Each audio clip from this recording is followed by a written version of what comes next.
I stood there in the small church in Pittsburgh, Pennsylvania, where the chilly air seeped into every fiber of my being. I am Jacob Turner, 39 years old, a foreman at a steel mill on the outskirts of the city.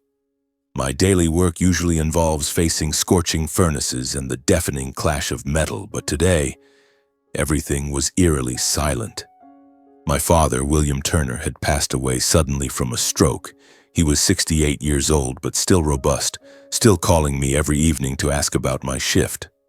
Now he lay there in the polished oak casket, his face peaceful as if in a deep sleep. I wasn't prepared for any of this.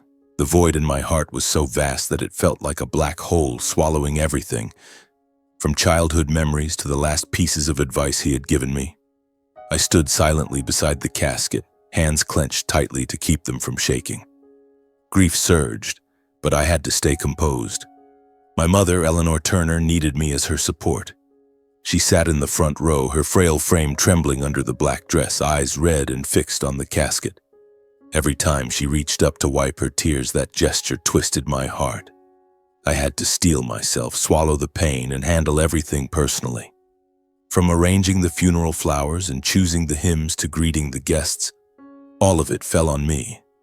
Dad would be proud of me, I told myself silently, trying to keep my voice from breaking as I greeted everyone. The church was packed. Relatives who had traveled from afar, familiar neighbors from the old neighborhood, and Dad's co-workers, men who had worked alongside him for 3 decades at the machine shop. They approached one by one, shaking my hand and murmuring condolences. William was a good man. He always helped everyone, an old neighbor said, voice choked. The atmosphere was heavy, like a gloomy fog. The organ played mournfully, mingling with muffled sobs from somewhere in the room. The strong scent of white lilies made me dizzy, but I stood firm, forcing a smile for each person. Amid the crowd, I looked around, waiting. My wife's family. Olivia's parents, Harold and Joyce Simmons. Where were they? We had notified them 2 days earlier, and Pittsburgh was only a few hours' drive from Erie. I imagined they would arrive, hug me, and share the grief. But time passed. The clock on the church wall ticked relentlessly, and still no sign of them. My heart began beating faster. An uncomfortable feeling crept in. Was something wrong? Or was I just being paranoid in my grief? I glanced at Olivia, my wife. She sat beside my mother, head bowed but not from crying. Her fingers flew across her phone screen, thumb scrolling up and down as if reading something urgent. Her face seemed detached from the funeral atmosphere, as if she were in another world. I leaned over and whispered, "What are you doing? Any word from your parents?" Olivia startled and looked up, eyes glistening with feigned sadness. "Nothing, honey. My parents are on a business trip handling company matters. They couldn't make it in time. It's too rushed right now." Her voice was soft, but I detected the haste in it. She placed a hand on my shoulder, squeezing lightly. "I'm so sad, honey. Dad leaving so suddenly. You have to stay strong, okay?" Those comforting words temporarily pushed aside the unease that had just sparked. Maybe she was right. Her parents' real estate company in Erie kept them busy. In this situation, I shouldn't doubt or blame anyone further. I told myself, they have a valid reason. Don't overthink it. But deep down, a seed of doubt had been planted, small but persistent. Throughout the service, I bustled like a machine, greeting guests, arranging seating, even running outside to meet a late-arriving relative. Sweat soaked the back of my shirt, but I didn't stop. And Olivia? She mostly stayed silent in one spot, occasionally glancing at her phone as if waiting for something. Each time the phone vibrated softly, she would bow her head, fingers dancing on the screen.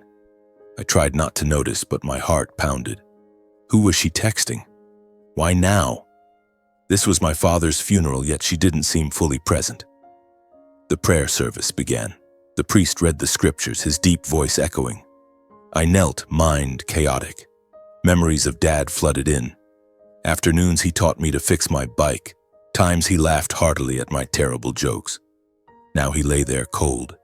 Tears rolled down my face, but I wiped them quickly and looked at Mom. She was sobbing, hand clutching her chest. I stood, hugged her, and whispered, I'm here, Mom. We'll get through this. She nodded weakly, but that trembling gesture hurt me more than ever. Finally, the service ended. I watched the last people leave, leaving the church empty.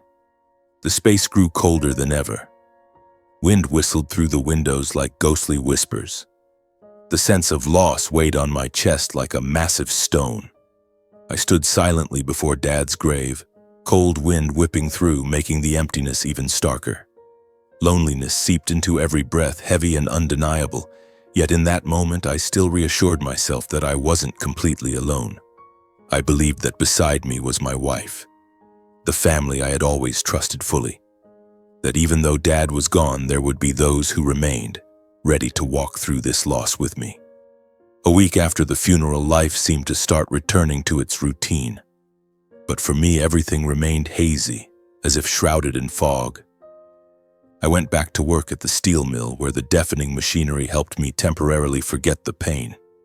But every evening when I returned home, that emptiness flooded back. Pittsburgh in late autumn, with golden leaves covering the streets, and I often drove around aimlessly before heading home, trying to delay the moment of facing the silent house.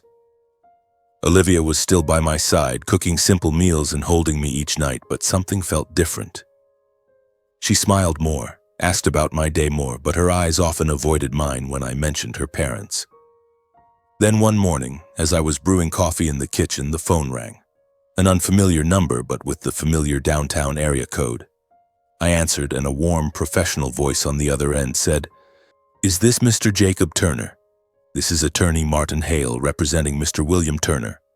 I'm calling to inform you about the reading of the will. We've scheduled it at our office in downtown Pittsburgh this Wednesday morning at 10 a.m. My heart skipped a beat. Dad had left a will? He had never mentioned it. He always said everything would be fine, not to worry. I asked for more details, and Mr. Hale explained briefly. Only those named were invited, but I could bring a family member if I wished. The call ended, leaving me standing there with a cup of cold coffee in hand. I immediately told Olivia when she walked into the kitchen, hair still tousled from sleep. "Honey, Dad's lawyer called. They're reading the will this week."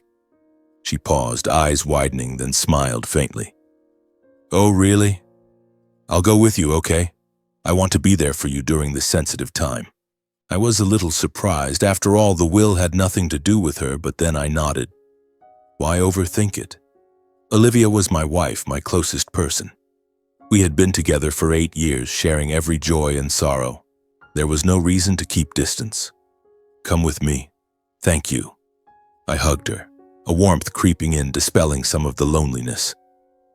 The day of the reading arrived, with drizzling rain and a gray Pittsburgh matching my mood.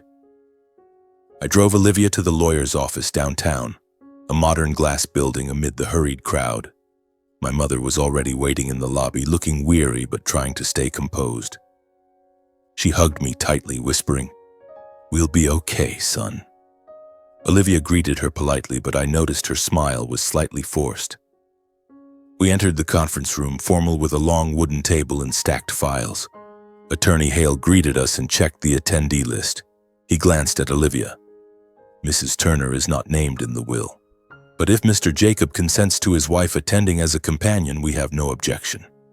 I nodded immediately. "Yes, I consent to my wife attending." Mr. Hale smiled and began. William Turner's will was read clearly and in detail, his voice steady like reading a contract. First, my mother, Eleanor, was left the family home along with enough money for a comfortable retirement without worries, about $500,000 plus the pension fund. Mom wiped her tears and nodded in gratitude. Then my part. My heart pounded as Mr. Hale read, "Jacob inherits the remainder of the estate. Far larger than imagined. Over $2 million in cash, shares in Dad's old company worth millions, and several undisclosed investments accumulated over the years. 2 downtown Pittsburgh apartments, a plot of land on the outskirts, and even a small commercial complex in Erie." The figures and list of assets left me stunned, not from joy or excitement, but from an indescribable feeling rising within. I had never known Dad had quietly built so much, working silently, saving and planning for my future without ever boasting or mentioning it. Yet in that moment, instead of thinking about the money's value, I only felt profound sorrow, realizing I had just lost the man who had loved and protected me in the most silent way throughout my life. I looked at Mom. She smiled weakly, and I thought, this is how Dad takes care of us even when he's gone. Attorney Hale continued explaining the terms and next steps: transfers, taxes, paperwork. His voice droned on, but I tried to focus, jotting a few notes. Inadvertently, I glanced at Olivia. She was looking down, fingers rapidly texting on her phone. Her face showed unusual focus, lips pressed tight, eyes flashing with strange excitement. In this solemn conference room, my heart skipped a beat. "Honey, what are you doing?" I whispered, trying not to let Mom or the lawyer hear. Olivia startled and quickly turned off the screen. "Just handling some unfinished work, honey. Sorry." Her tone was light and familiar, so I didn't doubt further. Maybe it was true. She worked at her parents' real estate company and was always busy. I nodded and turned back to the lawyer. But that moment left a strange aftertaste. Why was she texting right now? And that fleeting smile. Happy. We left the office after an hour. It was still raining. Mom went home first. I drove Olivia back. In the car, I noticed she was noticeably cheerier than in recent days. She sang along with the radio, joking, "See, Dad left so much. You'll be fine." An unnameable enthusiasm while I remained immersed in the emptiness after such a great loss. "You're happy I inherited it?" I asked half-jokingly. She squeezed my hand. "Of course, you deserve it." I forced a smile, but unease filled my heart. On the drive home from the lawyer's office, rain still pattered steadily on the windshield. Pittsburgh hazy behind a veil of water. Olivia continued singing along to light pop music, her voice echoing in the car as if today were just an ordinary happy day. And me? I still felt as if I were floating in limbo. Dad's will wasn't a gift but a burden, a reminder that he was gone and everything he left behind was just cold numbers. "What will you do with that money?" Olivia asked, eyes sparkling. I shrugged. "I haven't thought about it yet. Maybe save it for the future." She nodded, but I noticed her smile lingered longer than usual, as if she were calculating something. 3 days after the will reading, I remained immersed in exhaustion and emptiness. Work at the steel mill felt heavier than ever. The clang of hammers on metal echoed like pounding in my head, reminding me of afternoons Dad took me to the shop and taught me how to hold a wrench. Every evening when I got home, I sat alone in the living room, staring out the dark window, trying to sort through my emotions. Mom called daily, her voice frail. "Are you okay, son? Don't push yourself too hard, it'll harm your health." I reassured her, but I was the one who needed comforting. Olivia was still there, but her cheerfulness felt unfamiliar. She shopped more, designer bags piling up in the corner, and when I asked, she laughed, "Just treating myself, honey. Life has to be enjoyable." Then that afternoon, as I sat on the sofa lost in thought with a cup of cold coffee, the doorbell rang. I was surprised. Who would visit at this hour? Pittsburgh was under heavy rain, water pounding the roof and drowning out the radio. I went to the door, and there stood Harold and Joyce Simmons, Olivia's parents. They appeared so suddenly without warning, bearing no signs of condolence, no flowers, no words. Just two stern faces under a black umbrella. Harold in his silver-gray suit, Joyce in an expensive fur coat, stood waiting. "Jacob, we need to talk," Harold said immediately, voice low and cold. I was momentarily taken aback. My heart beat faster. They had never visited unannounced, and after Dad's funeral, they hadn't even called to offer condolences. "Please come in," I said, trying to keep my voice steady, wiping my hands on my pants before leading them to the living room.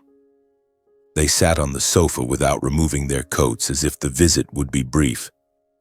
Olivia emerged from the kitchen, eyes lighting up. "Mom and Dad? Why didn't you let us know?" She hugged them quickly, then sat beside me, placing a hand on my thigh as if in support. Harold cleared his throat. "We need to talk to you. About something important." His tone was serious but cold, as if this were a business meeting rather than family. I nodded, waiting but filled with anxiety. Was it related to the will? Or just a belated visit? Throughout the conversation, they never mentioned William's death. No condolences, no comfort, no questions about how I was feeling after such a great loss.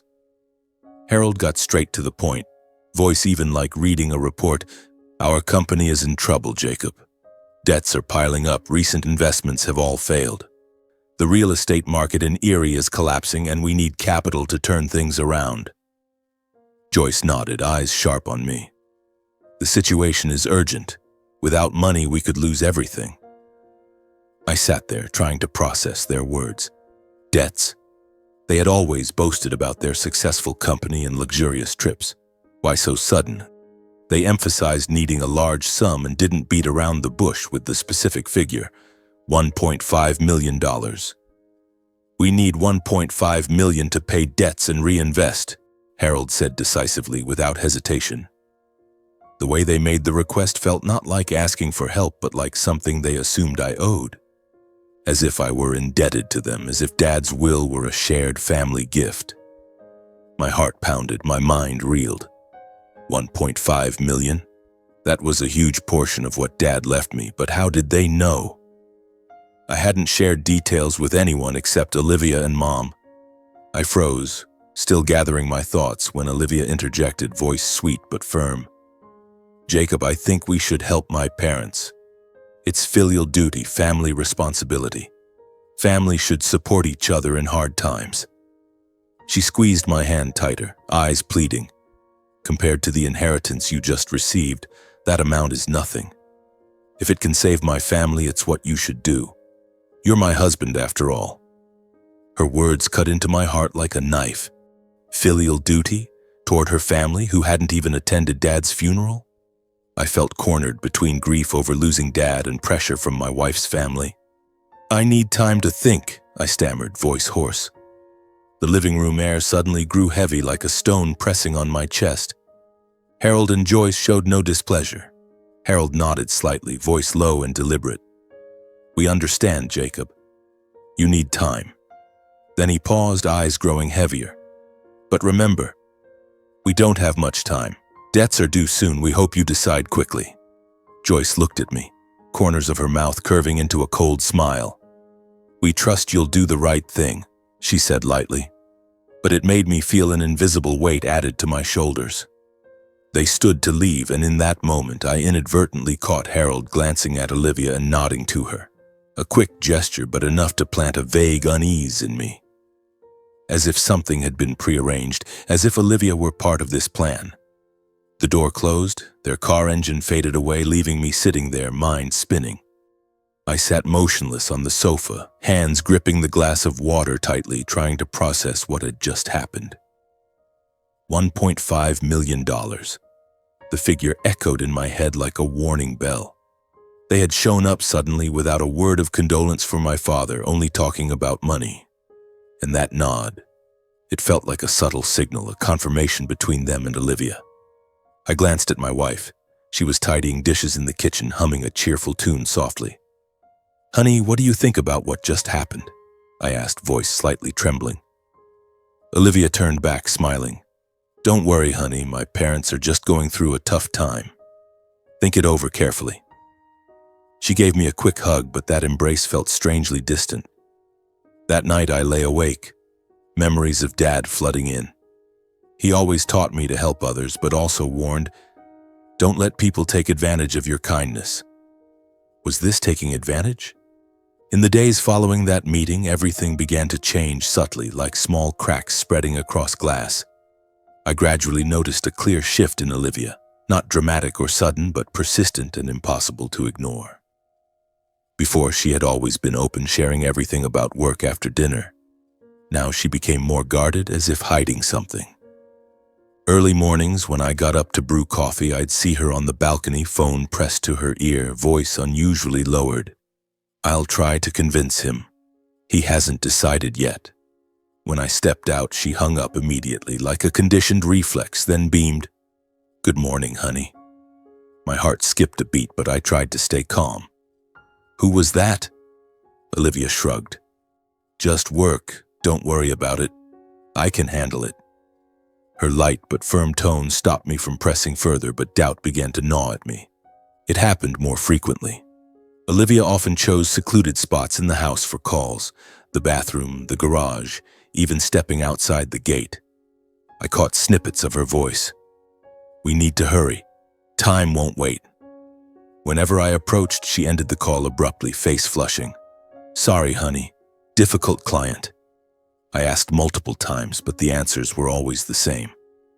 "Just company stuff. Focus on your own work."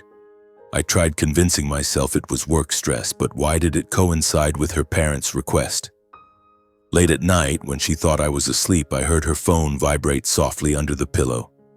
I pretended to stir, and she quickly silenced it. The next morning, I secretly checked the call history. Dozens of calls from Harold and Joyce in a single week. My heart raced. What were they discussing? She began bringing up her parents' requests sporadically, not directly pressuring but subtly suggesting. Over breakfast, "I think my parents are waiting for your answer.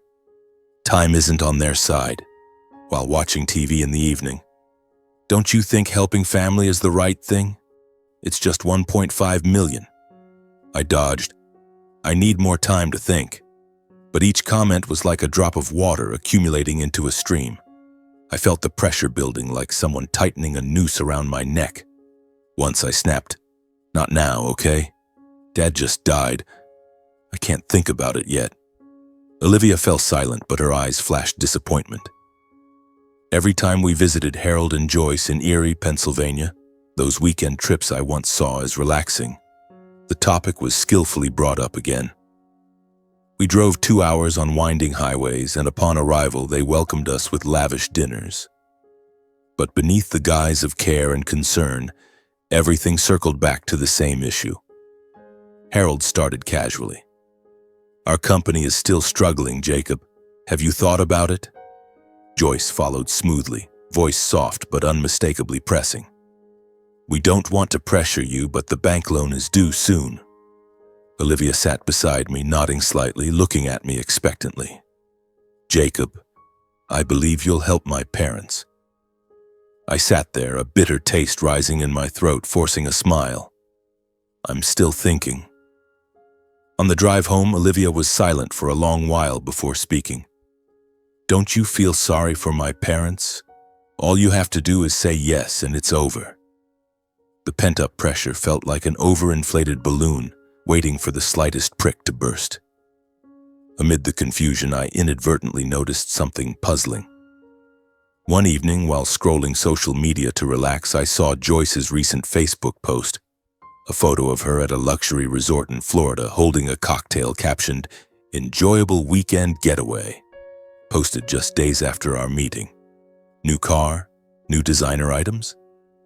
Scrolling further, I saw Harold boasting about a new Mercedes. Completely contradicting their tales of mounting debts and impending bankruptcy, they maintained a lavish lifestyle. Expensive restaurant dinners, uninterrupted trips from Hawaii to Europe, Olivia's Instagram full of photos. I double-checked during in-person visits. Their house still opulent, fridge stocked with pricey wine, garage with a new sports car. How was it possible? If debts were crushing, why no cutbacks? That contradiction left me in prolonged confusion, mind constantly strained like trying to force mismatched puzzle pieces together. I wondered if I'd misunderstood the situation or was unwittingly drawn into a prearranged story, where every word and attitude had intent. The more I thought, the more uneasy I felt, as if I were in a play with a scripted plot, and I was the only one unaware. Meanwhile, Olivia increased the emotional pressure.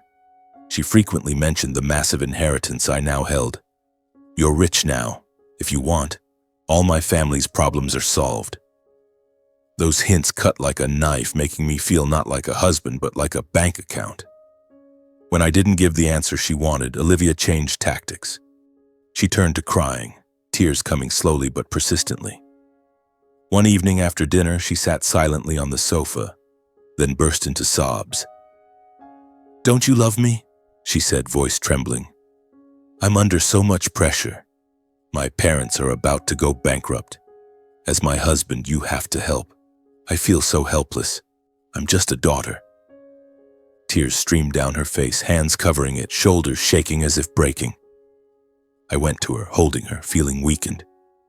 "I'll think about it again," I said, almost a promise more than an answer. But as I held her, a cold thought emerged clearly. Why didn't she cry when my dad died, but only when talking about money? Those erratic changes left me in prolonged stress, bearing the grief of losing Dad, each morning waking to that void, while facing growing psychological pressure from the very wife I shared a bed with. Work at the mill became harder. I forgot instructions, colleagues asking, "You okay, Jacob?" I just nodded with a forced smile. But at night I sat alone on the porch lighting a cigarette, an old habit I thought I'd quit long ago, and let thoughts drift in silence.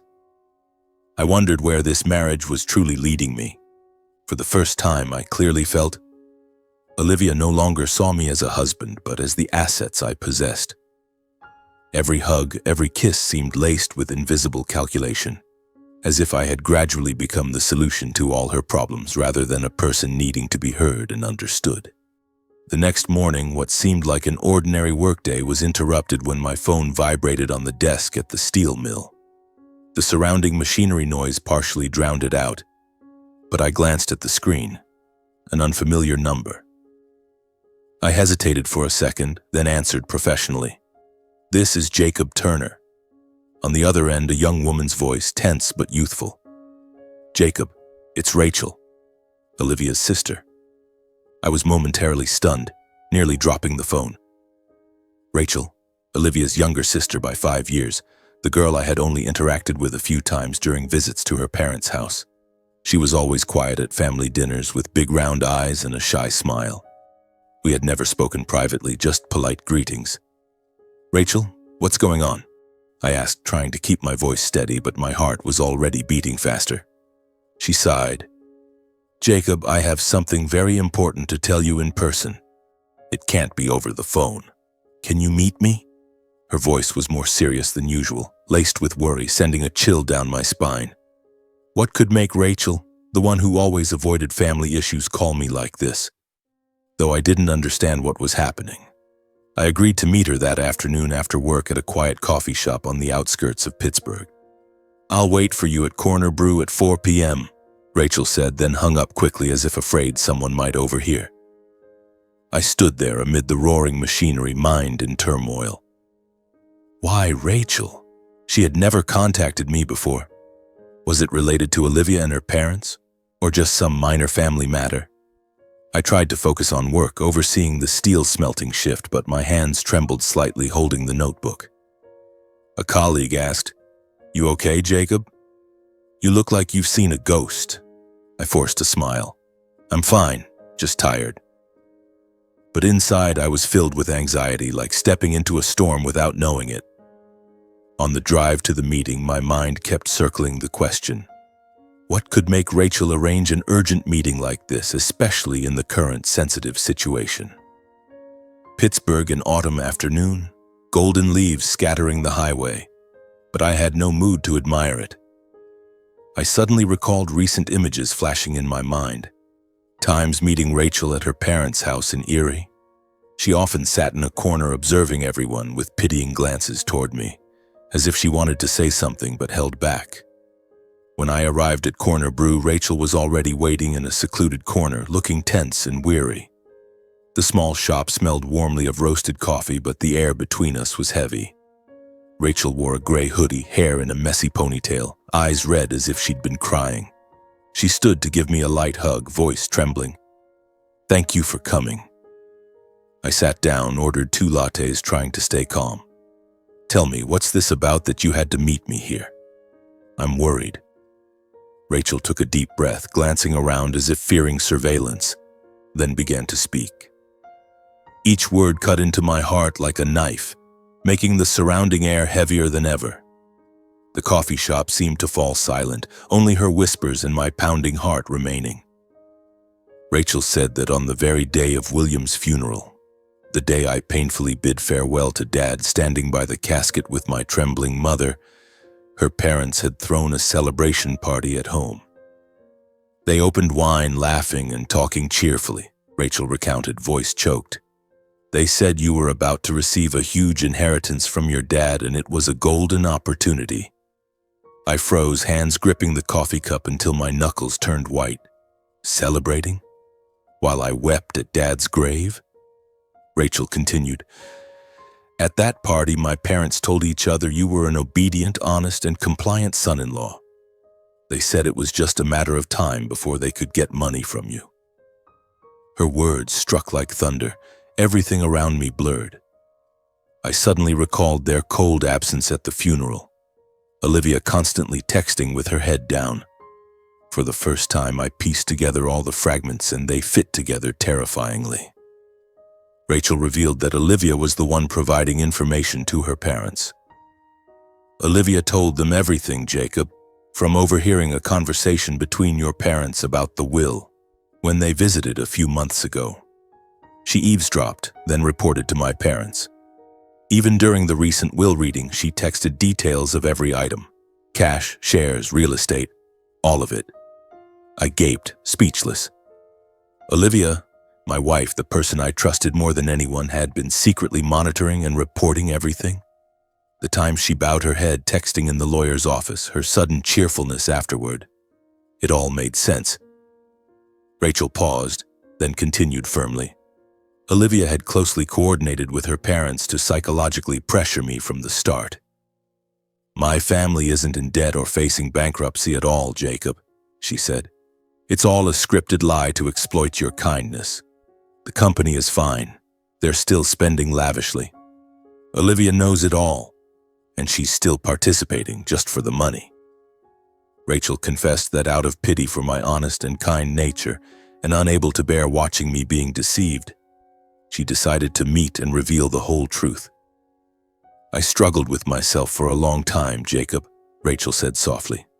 I knew speaking out would fracture the family, I might even get kicked out. But you deserve the truth. You've always been kind to my sister and our family, yet they treat you like this. Her voice broke, tears streamed down. I sat there, numb from what I'd heard. No more vague doubts or confusion, all the pieces from recent days suddenly fit terrifyingly. The secretive calls, the smiles at the funeral, Harold's nod, the lavish lifestyle contradicting tales of poverty. It was all a charade. Olivia, whom I'd loved for 8 years, had betrayed me for money. My heart ached sharply as if torn apart. I thanked Rachel for having the courage to tell the truth, voice hoarse. Thank you, Rachel. You've saved me. She nodded, wiping tears. Be careful. They won't stop easily. We hugged goodbye and I left the coffee shop in a daze. My steps heavy on the rain-wet sidewalk, Pittsburgh seeming to darken. Carrying the feeling that my entire marriage and the trust I'd held had completely collapsed. I stepped out to the car, hands trembling as I inserted the key into the ignition. Rain pattered steadily on the windshield, blurring everything like my vision at that moment. I drove in a daze, foot mechanically pressing the accelerator, eyes on the road but mind adrift. Old memories surged back like a film reel rewinding, each scene vivid and piercing, making my heart ache sharply. I remembered those dinners at my in-laws' house in Erie. Weekend evenings I once thought were for family bonding. I was always the last to sit at the table, often placed off to the side, like a temporary guest rather than a son-in-law. Harold at the head, Joyce beside him, Olivia across, and me? The end seat near the kitchen door where the clatter of dishes drowned out my voice. Once I tried joining the conversation about a trip. I think we should try the beach next time. But Harold just smirked. You're used to Pittsburgh. The ocean wouldn't suit you. Everyone laughed and I fell silent, swallowing my frustration. I remembered how my opinions were ignored in discussions. Like when they planned buying a new house for us. They decided everything, then informed me. Jacob, we think a house on the Erie outskirts suits you two better, Joyce said, as if my input didn't matter. I nodded. Okay, if you think so. But inside, it stung. Why not ask me first? Why always treat me like an outsider? And I remembered the half-joking remarks reminding me to be grateful for marrying Olivia and entering a more affluent family. Harold often said, You're lucky, Jacob. Olivia chose you over so many guys. Our family has means, so you need to step up to be worthy. I forced a smile, telling myself it was just teasing, but now it was clear. Subtle contempt. For years I chose silence, concession, convincing myself it was just family differences. They're wealthier, used to luxury. I'll endure a bit for harmony, I told myself nightly, holding Olivia as we slept. But now it was obvious. I'd been a fool, exploited from the start. Snapping back to reality, the car was on the highway heading home, but for the first time a cold, sharp anger rose clearly. Not explosive like past minor arguments, but calm, resolute, like an underground river erupting, sweeping away all hesitation.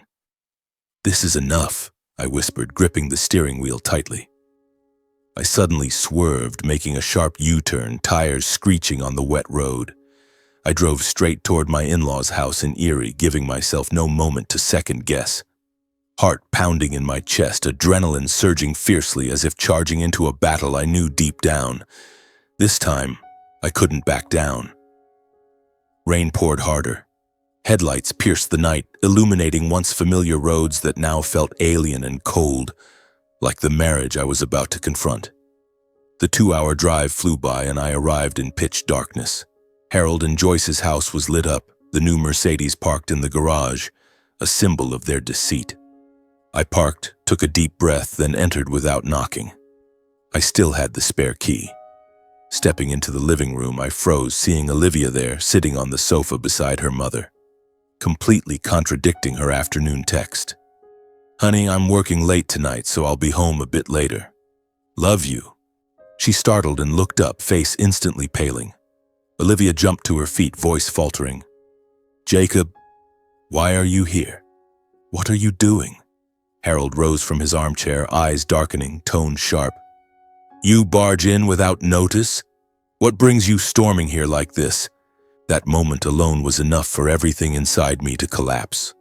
The secretive calls, the urgency about time, the exchanged glances behind my back, none of it random. On the table were half-finished wine glasses, scattered papers, like an interrupted meeting. My chest tightened, but the calm anger propelled me forward. I looked straight at Harold and Joyce, voice slow but ice-cold.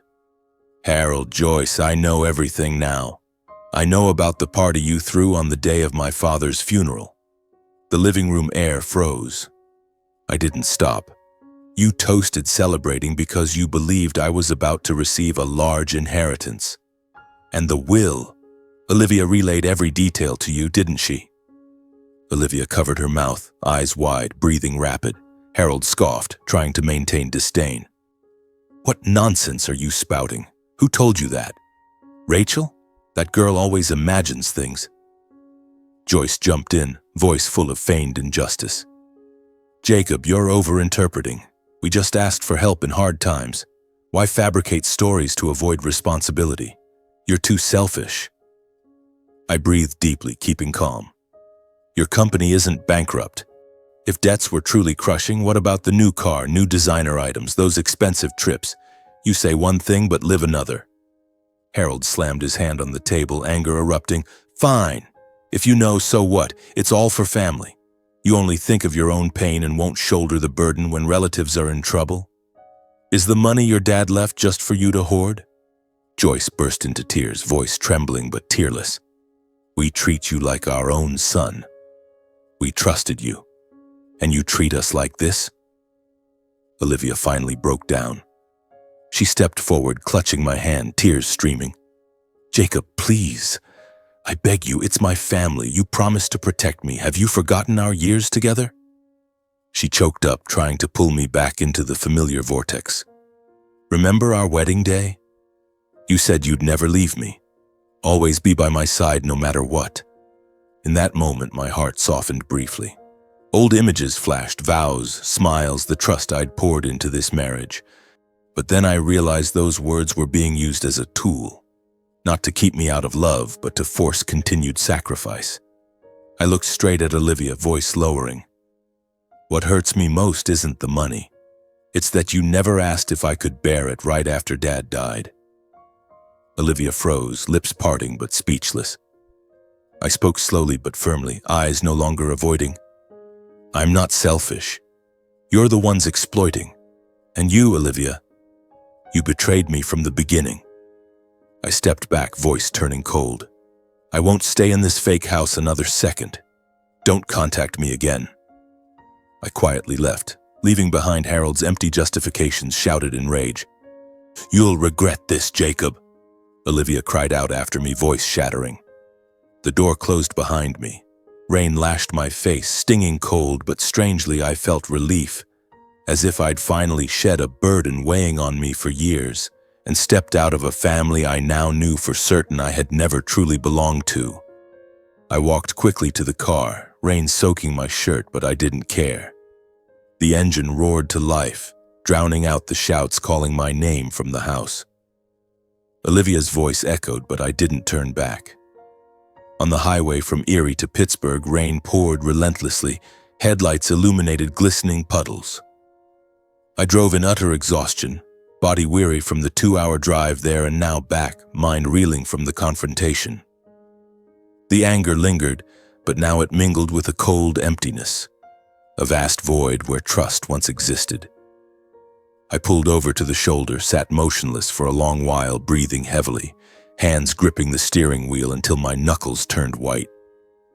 Memories of the celebration party on the day of Dad's funeral flooded back, painfully vivid, them laughing, toasting, opening wine, while I knelt broken at his grave.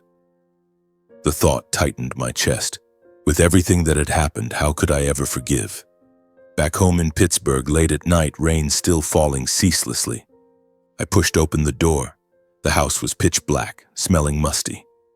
Olivia wasn't home, perhaps staying with her parents, plotting the next move. I collapsed onto the sofa, head tilted back, staring wide-eyed at the ceiling. The emptiness mixed with anger kept sleep at bay. Everything spun. Harold's flushed face when exposed, Joyce's fake tears, Olivia's desperate clinging. I tried closing my eyes, but sleep wouldn't come. Instead, memories surged. Our wedding day, Olivia radiant in white, promising forever. Now what? All lies. That night, as the clock struck midnight, I couldn't take it anymore. I called Eleanor, my mother. For the first time, I poured out everything about my wife's family and our marriage. The phone rang a few times. Her sleepy voice answered, "Jacob? Why calling so late, son?" I took a deep breath, then let it all out. Their absence at Dad's funeral, the leaked will, the celebration party, the 1.5 million scheme, and tonight's confrontation. My voice trembled.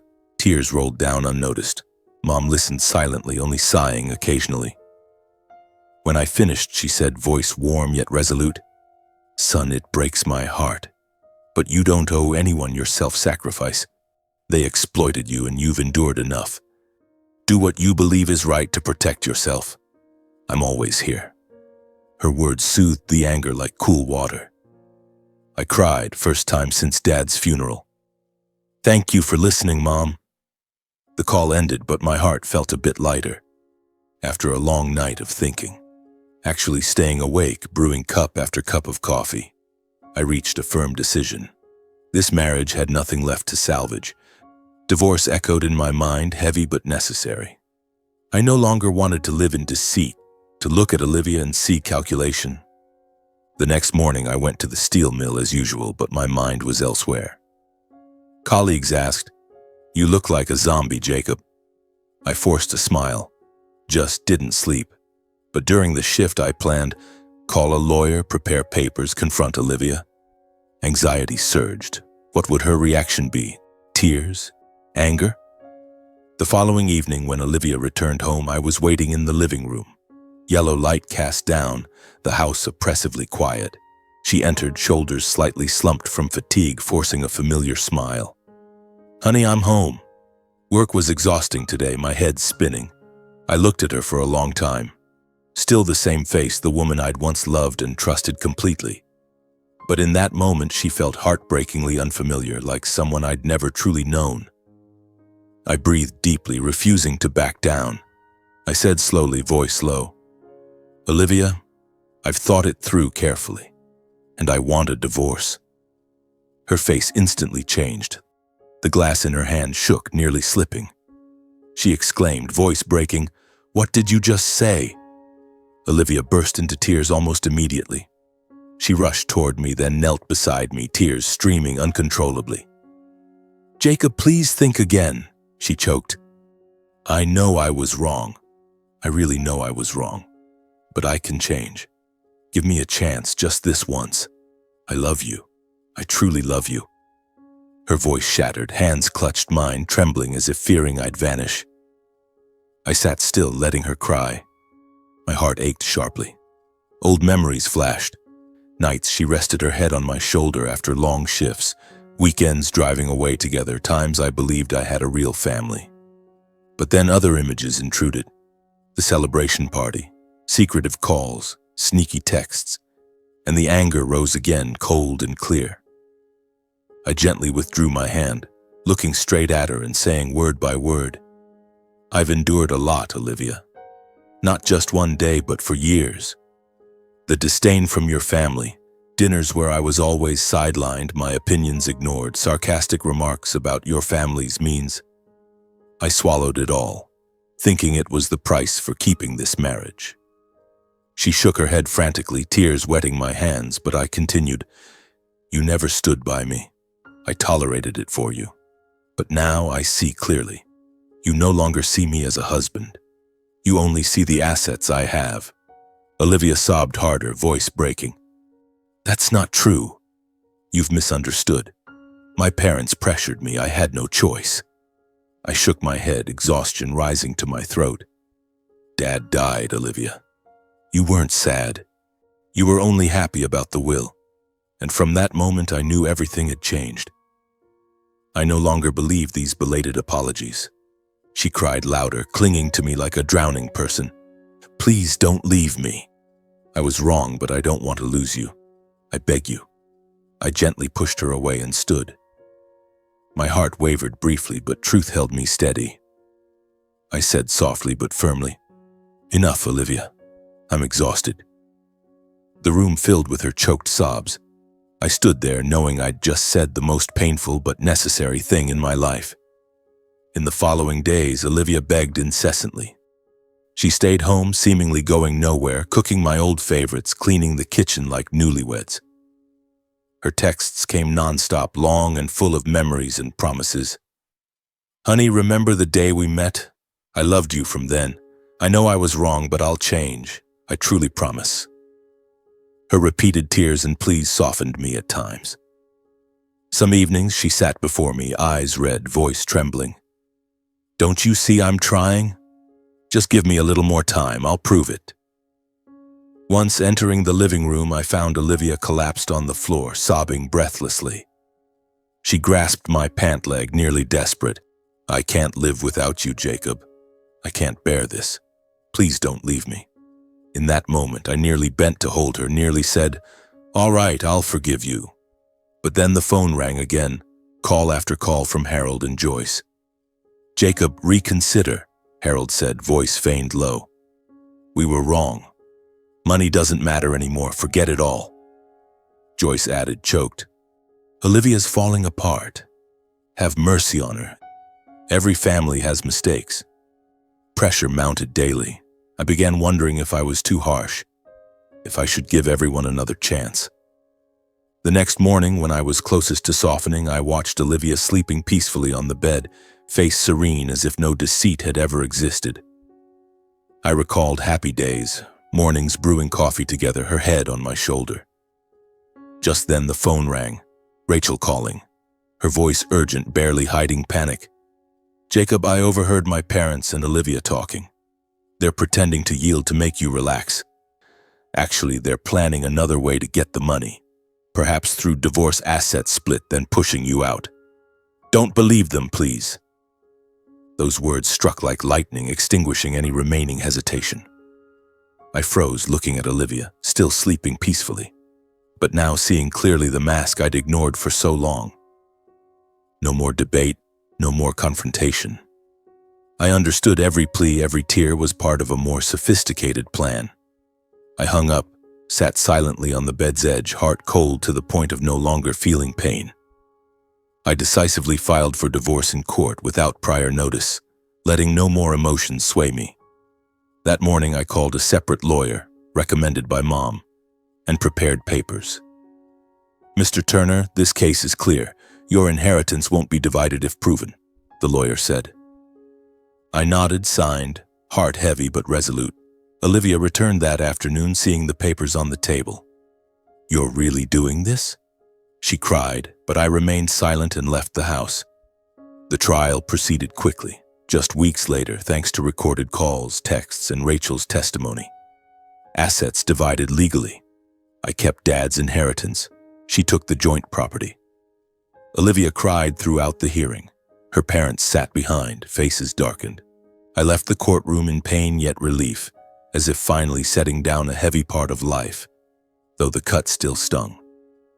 I knew I'd ended a false marriage, not for revenge or escape, but to preserve the last shred of self-respect I'd nearly lost. Outside Pittsburgh bathed in golden sunlight. People hurried as if nothing had happened, but inside me the sky remained gray. Yet amid that gloom I knew I'd chosen the right path, painful but necessary, to continue walking without bowing my head. I stepped out of the courthouse, holding the stack of divorce papers still warm with ink, feeling as if the whole world was staring at me. But no. People hurried on with their own lives, a man pushing a cart, a couple laughing on the sidewalk. Only I had changed. Olivia sat in the courtroom sobbing as the judge banged the gavel, but I didn't look back. Her parents, Harold and Joyce, sat behind, faces darkened, whispering something.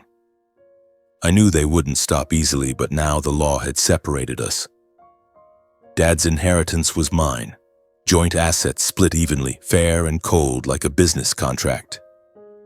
I drove to the old house but didn't go in right away, just sitting in the car staring at the familiar place.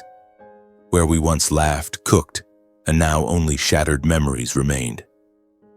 After the divorce, I moved out of the old house immediately. I didn't want to stay where memories lingered.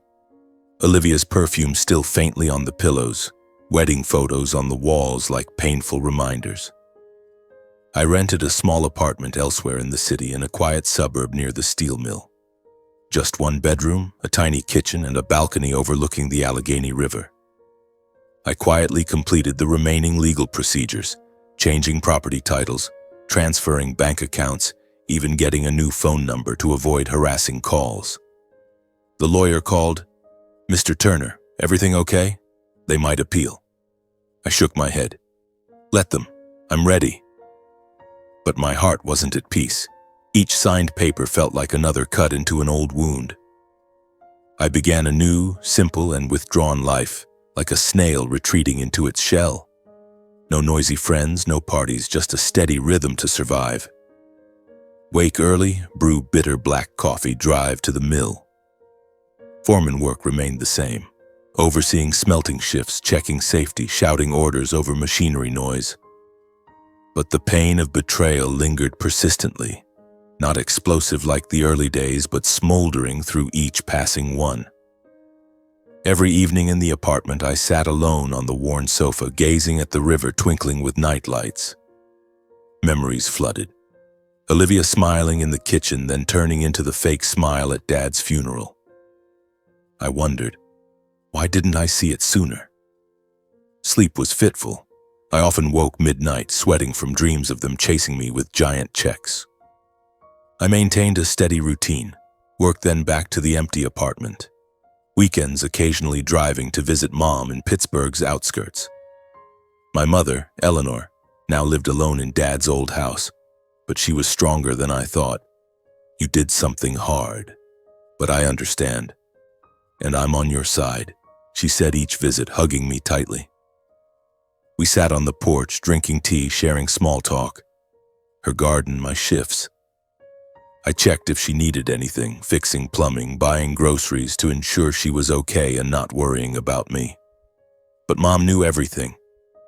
"Don't hide it, I know you're hurting. Time will heal." I nodded, but my heart remained heavy. Those visits were my only anchor, keeping me from sinking deeper into loneliness. Those months passed quietly, without events or clear joy. just the steady existence of a man learning to live anew from scratch. I avoided social media, deleted old photos, unwilling to see what Olivia posted, perhaps living happily with her family, new trips. Work became my salvation. Hammer clangs drowned thoughts. Sweat-soaked shirts helped forget pain. But evenings in the empty apartment reminded, alone. I tried reading books, Dad's old novels, but words danced before my eyes. Once I tried a bar alone, but loud music only made me miss Olivia more, so I left early. Anxiety lingered. Would they retaliate? In that prolonged monotony, the rare bright spot in my life was Rachel.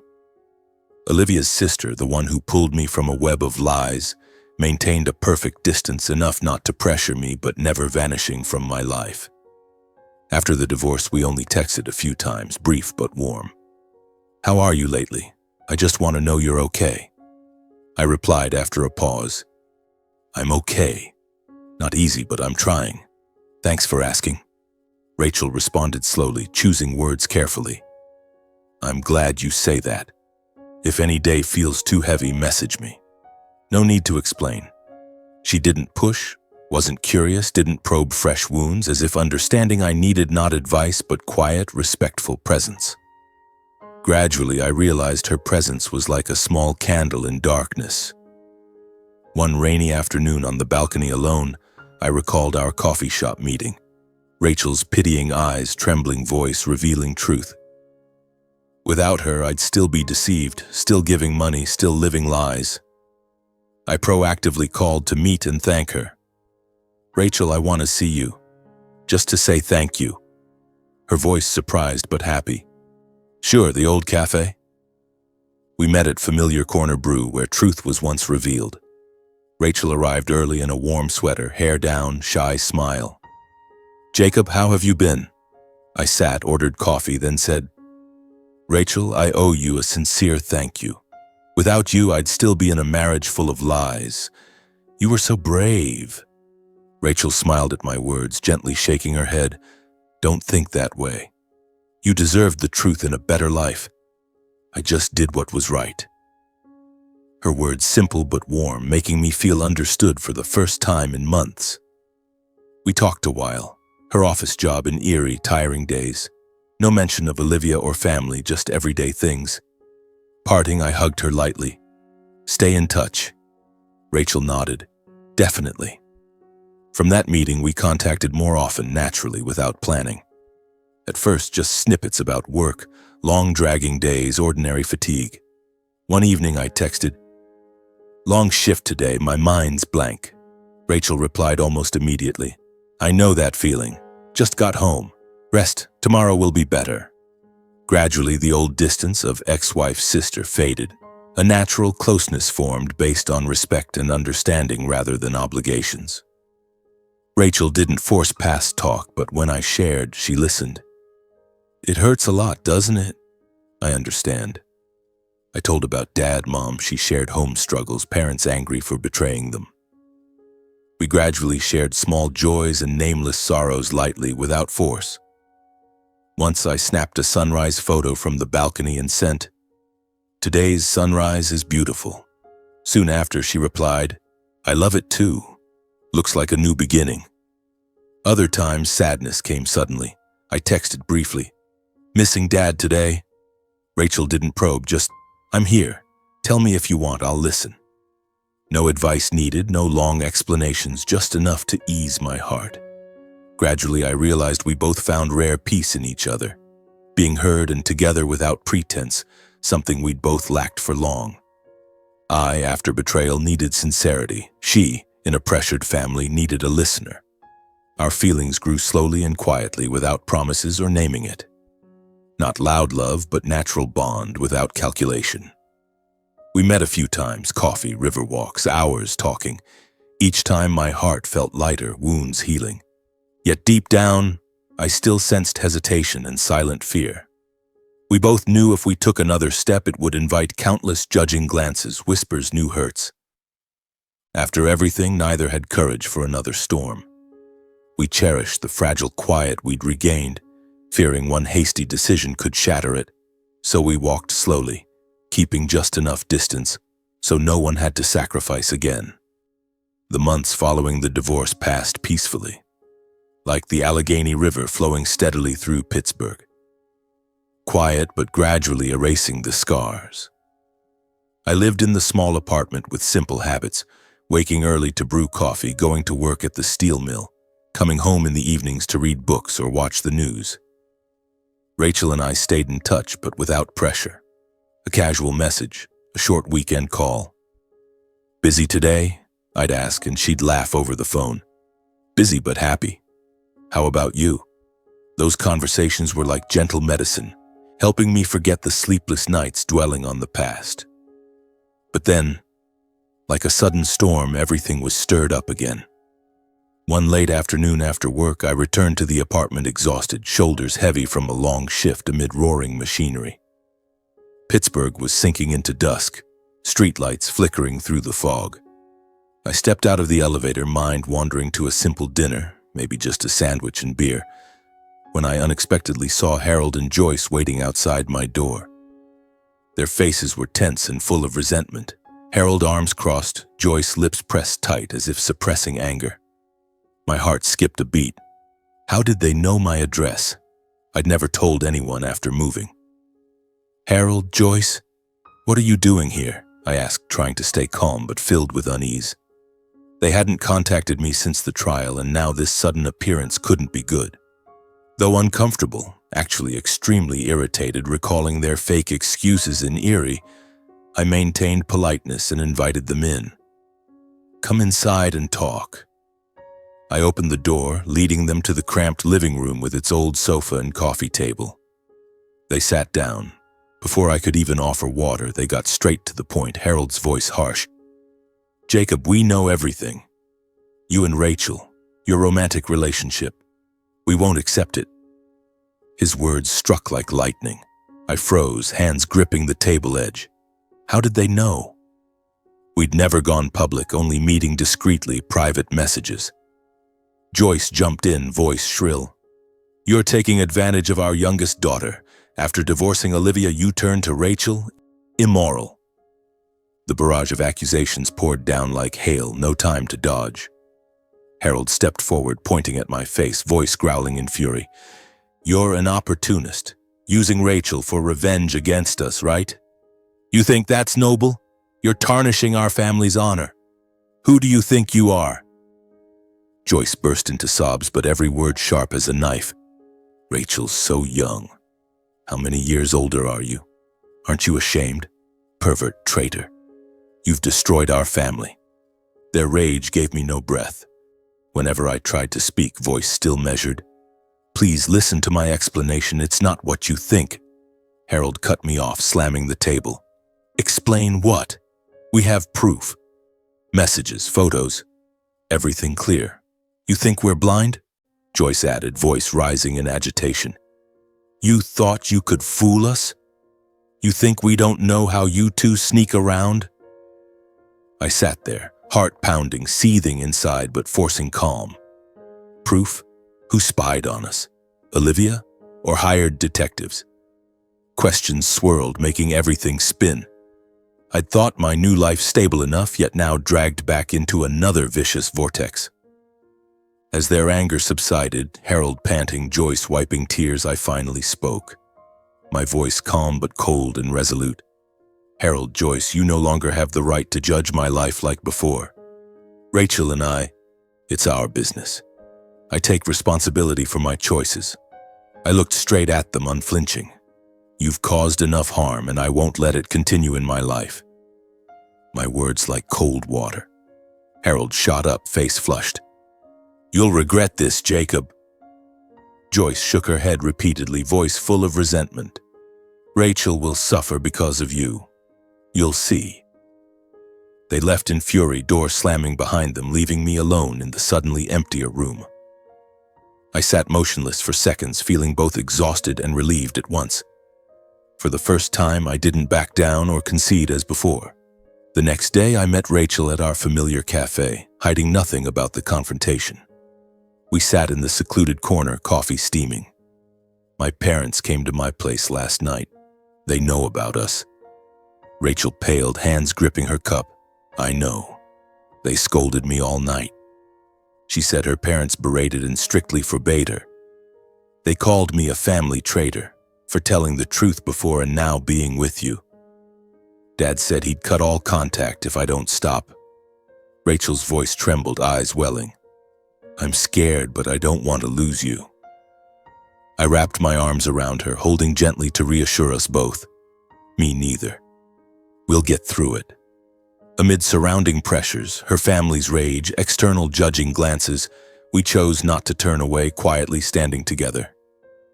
I said slowly, reminding myself, we'll keep it private, take it step by step, no rush.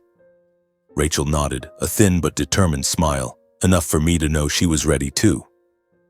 In the following days, malicious rumors about our relationship spread on social media.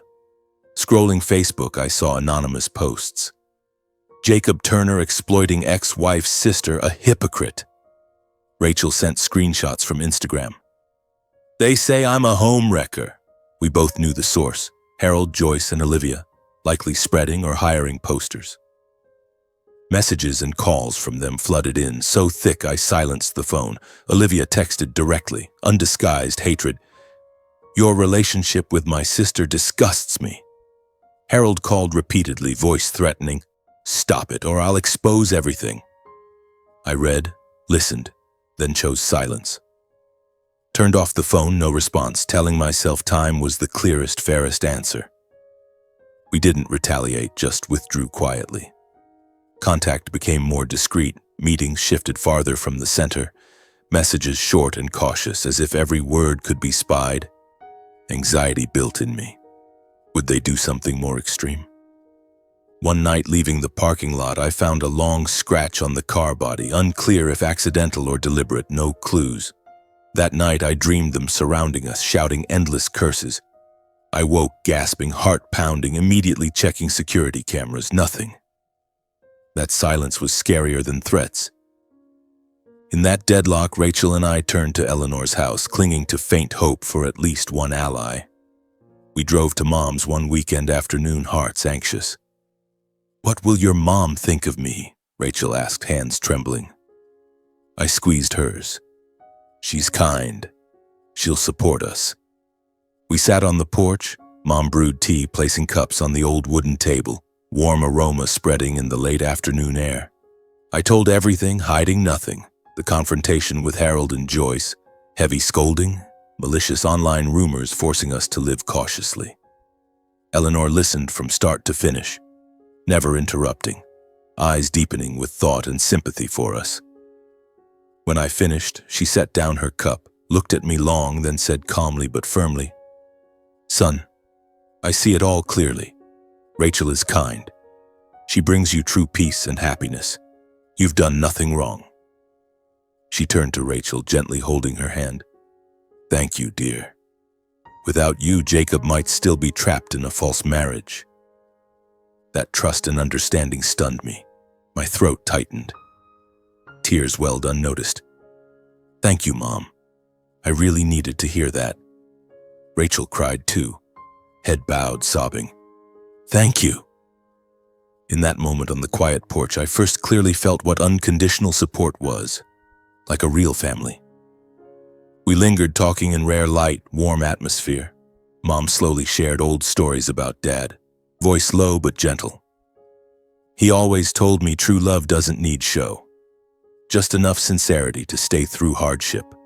Rachel listened, then softly shared her struggles. My parents are furious, but I chose him. No judgment, no interruptions.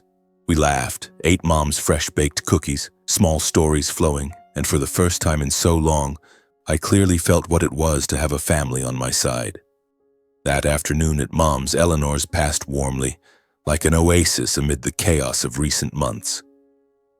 We sat on the old porch, Pittsburgh's autumn breeze blowing gently, carrying the scent of falling golden leaves. Mom shared memories of Dad, William, her voice soft. He always said true love is finding someone who makes you better. Rachel listened attentively, eyes glistening, and I sat between them, hand tightly holding hers under the table. For the first time, I didn't feel alone. Mom here, Rachel beside me like a small but sturdy circle. As we left, Mom hugged Rachel tightly. "Take care, dear, and visit often." Rachel blushed and nodded. On the drive back to the apartment, Rachel whispered, "I feel hope now." I nodded, but worry lingered, the online rumors, harassing calls from Olivia and her parents still lurking like shadows. Time passed and the noise and gossip gradually subsided. At first, social media boiled with malicious posts. Jacob Turner stealing ex-wife's sister. Rachel Simmons betraying family to spreading like wildfire. I scrolled a few times, seeing comments from Olivia's friends. "Such a disgusting act. She deserves a better man." We chose silence, no retaliation, no explanations, knowing arguing would only fuel the fire. Gradually, with no one stoking the initial rage, it cooled. Posts sank amid new news. Calls from Harold and Joyce grew sparse, only occasional threatening messages. "You'll regret this." But we stayed together resiliently, like ancient oaks weathering a storm. Every evening we video called, sharing small daily stories. Rachel often sighed softly, voice tired but warm. "Long day at work. I'm exhausted, but thinking of you makes it all ease." I smiled through the screen, replying slowly and sincerely, "Same here. No matter how long the day, hearing your voice makes me feel okay." Yet anxiety still crept in like an unrelenting shadow. Would they do something more extreme? One night, leaving the parking lot, I sensed being followed, heart racing the whole way, but realized it was just amplified fear from prolonged stress. That night, I dreamed them dragging Rachel away amid chaotic shouts while I chased desperately, calling her name hoarsely. I woke gasping, soaked in sweat, heart pounding wildly. Without thinking, I called her immediately. "Rachel, are you okay? I just woke up. I'm so worried." On the other end, she laughed softly, voice strangely gentle. "You worry too much. I'm fine. I'm here, safe." Just hearing that eased my unease. In that moment, I understood that though the storm might not be fully over, we'd learned to stand firm together, quietly, just enough trust in staying. Our feelings grew deeper, no longer mere comfort or shared pain. At first, we were two hurt people seeking each other, but time turned it into a clear, responsible choice for both. Rachel moved to Pittsburgh after a few months, renting nearby, working at a small company. We met more. Riverside walks, weekend cooking, sharing deepest secrets. After much deliberation, long nights discussing societal pressure, family, we decided to marry, not rushing but no longer delaying. One evening by the river at sunset, I knelt. "Rachel, I can't promise a perfect life, but I promise to stay, protect you, and never let you face things alone. Marry me?" She cried happily. "Yes, I want to be with you through calm or storm." Simple ring, no flashy diamond, but full of meaning. We planned discreetly, avoiding noise that could revive old rumors. Telling Mom, Eleanor couldn't hide her joy, as if relieved after all I'd endured. She held my hand, looking into my eyes slowly. "Son, I see you truly happy. That's enough." Then hugged Rachel gently. "From today, you're not a guest, you're family." Mom helped with everything, even hand-sewing Rachel a simple yet elegant wedding dress, full of love. In stark contrast, Rachel's family turned away decisively. Harold called, voice cold and hard. "Rachel, if you marry him, I disown you." Joyce sobbed desperately. "You've betrayed the family." Those words cut Rachel deeply. She grieved, crying silently many nights, whispering in my arms, "I've lost my family." I held her tightly, saying softly but firmly, "You still have me, and you have Mom." Yet anxiety rose. Would they sabotage the wedding? Ultimately, we changed venue and kept everything secret, opting for a quiet ceremony, true to how we chose this life together. The wedding was solemn yet simple, without extravagance. Only Mom, a few close mill friends, understanding colleagues, fewer than 20 people. We chose a small church on Pittsburgh's outskirts where Dad once prayed. Rachel radiant in simple white, hair up, holding lilies. I in black suit, heart pounding seeing her enter. Throughout, I held Rachel's hand tightly, a silent vow of protection, trust, and no turning back. We exchanged rings, kissed amid gentle applause. Mom cried happily. Dad in heaven would bless you. After marrying Rachel, we built a new life, not relying on flashiness or external approval. We avoided social media, no photos, living privately. I bought a modest apartment for our small family, 2 bedrooms, spacious kitchen, balcony overlooking a park. Everything simple but safe. White walls, old furniture from Mom's but cozy. Rachel decorated. I like it this way. No need for much, just feeling safe is enough. We cooked together, watched movies evenings, shared work days. I used accumulated experience to open a small workshop, specializing in steel machinery repair, independent from the old mill. I want financial autonomy, I told Rachel. She supported. I'll help. Small shop on outskirts, few employees, but I worked hard dawn to dusk, seeing it as mastering my own life. Initial revenue low but steady, and I felt free, no past burdens. Life flowed peacefully. I lived with Rachel in tranquility I thought I'd never regain. Mornings waking, we kissed. She brewed coffee. Have a good day. I returned home to her smile. I cooked your favorite. Small joys, park walks, weekend mom visits. On Dad's death anniversary, a year later, frigid Pittsburgh day, I, Rachel, and Eleanor drove to the cemetery. We rode silently, cold wind through the window. Standing quietly before William's grave, white lilies placed, I whispered, Dad, I've learned to live without losing myself. Rachel held my hand. Mom wiped tears. Reflecting on everything, funeral, will, betrayal, divorce, new love, I understood money exposes hearts, but only boundaries and courage preserve dignity and happiness. Your dad must be at peace. You've lived as he taught, Rachel said. I realized family should never be where one endures, tolerates, or trades self-respect for acceptance. True family is where you're heard, respected, protected, even at weakest. I once confused duty with blind sacrifice, kinship with control. But after all, I knew true love doesn't diminish but helps you stand taller in your own life. We left the cemetery silently, 3 walking slowly in cold wind, no more words but feeling quiet, peace spread. The past remained, with losses, betrayals, pain, but no longer aching wounds. It became part of my life, a profound lesson reminding me to live kinder, wiser, stronger on paths ahead.